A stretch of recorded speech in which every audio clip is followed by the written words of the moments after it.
My friends, pay attention to what I'm about to break down, because what happened on the deck of the aircraft carrier USS George W. Bush was not just a routine military exercise, it was the official funeral of a strategy that has humiliated Western powers over the last 10 years. For a long time, Iran, the Houthis, and Russia played with what I call the advantage of the underdog.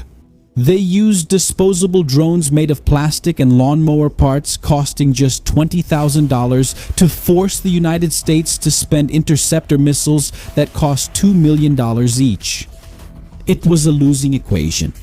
The enemy was winning through financial exhaustion, overwhelming American defenses with electronic scrap, while Washington burned billions to protect itself. It was a brilliant tactic. But now I have a warning for Tehran, Beijing, and the Kremlin. The gravy train is over. Yes, my friends, the test conducted in October 2025 marked the beginning of a new era in the history of warfare. The Lowcast laser system not only detected and tracked, it fried multiple drones in mid-flight, proving that the era of limited ammunition has come to an end. The concept you need to master today is that of infinite ammunition. Imagine the following. As long as there's diesel in the generators or uranium in the aircraft carrier's reactor, the laser fires. The cost per shot, which used to be a fortune capable of supporting a city, has dropped to the price of a cup of coffee. The high command in Tehran went into shock because defense is now light, and no one, absolutely no one, is faster than light. And what are we seeing? What we're seeing is the destruction of the only tactical advantage the axis of dictatorship still had. The drone swarms. But for you to understand the magnitude of what the Lowcast is shielding, you need to picture what a US Nimitz-class supercarrier is. We're not talking about a boat or a lifeboat. We're talking about 100,000 tons of coercive diplomacy. It's over 300 meters long, the equivalent of 3 football fields lined up, powered by 2 nuclear reactors.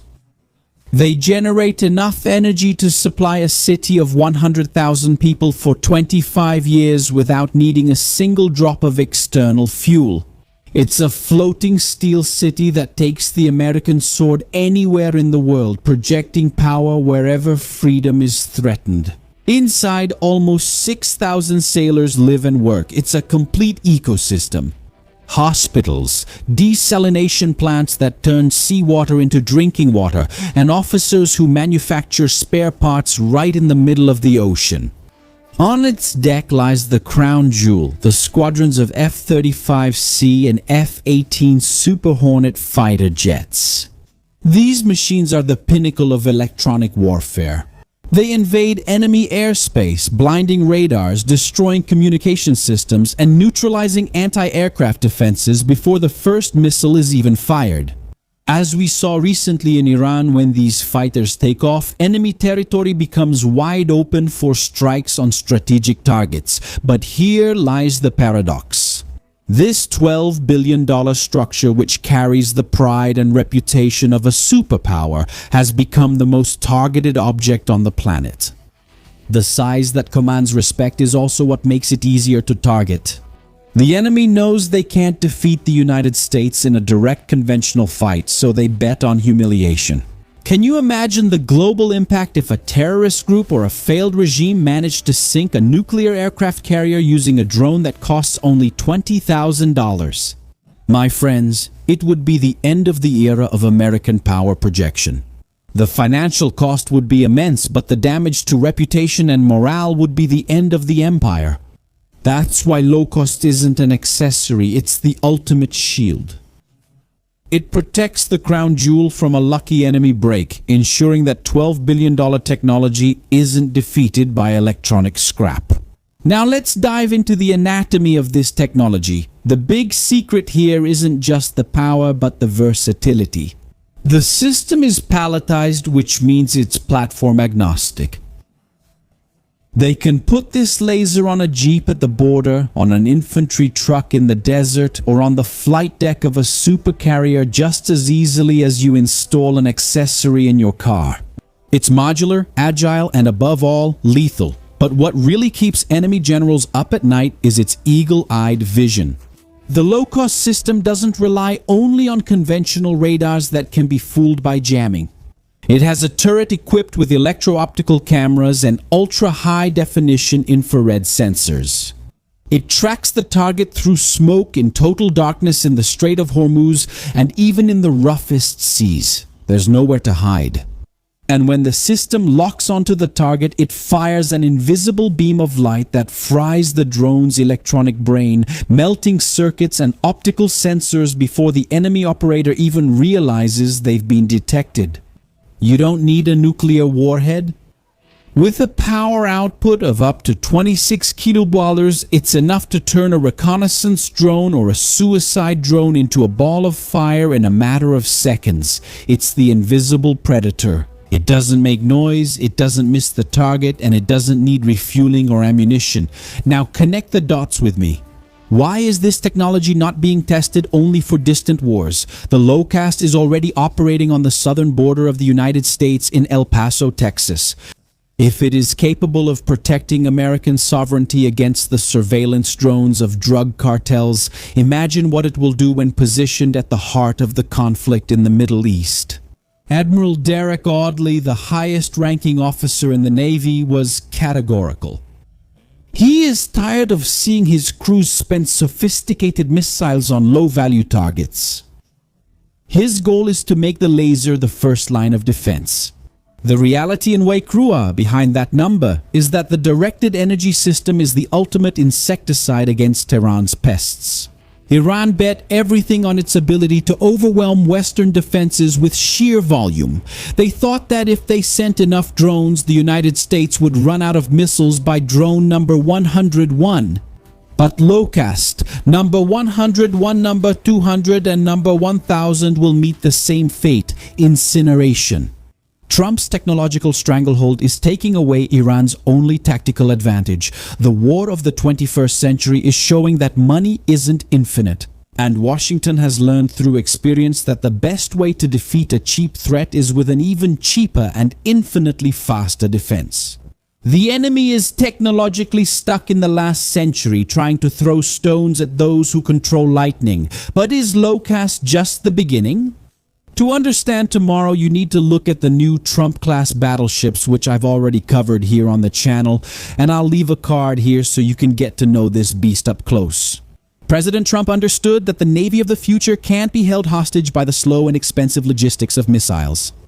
And this is where the USS Defiant comes in, the first warship designed from the very first bolt to be a directed energy fortress. While older ships need improvised adaptations, the USS Defiant is already built with the infrastructure to fire high-powered beams and microwaves capable of frying not just drones, but Chinese hypersonic missiles. Yes, my friends, China is the next target. The one that wants to surpass the hegemony of the United States and replace America as the global power. Well, this is the strategic vision that will guarantee dominance over the Pacific and the Gulf in the coming decades. The Trump class is the direct response to China's attempt to drive the United States out of the South China Sea. With directed energy weapons, American aircraft carriers become virtually impenetrable. The cost of aggression for the enemy rises exponentially, while the cost of defense for Washington drops drastically. The dominance of the seas now belongs to those who control energy. Trump understood that the war of the future is not about who has more missiles, but about who has the best directed energy technology to make the enemy's missiles useless. It's the victory of physics over logistics. So the summary of the situation is clear. Iran, China, and Russia have bet on volume and saturation. But the United States and its allies have just invented the laser insecticide.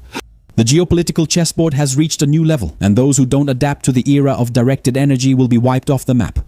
The power structures in Beijing and Tehran are in shock because saturation technology, which was the great trump card of smaller powers, has met a shield that doesn't tire, doesn't run out, and doesn't miss.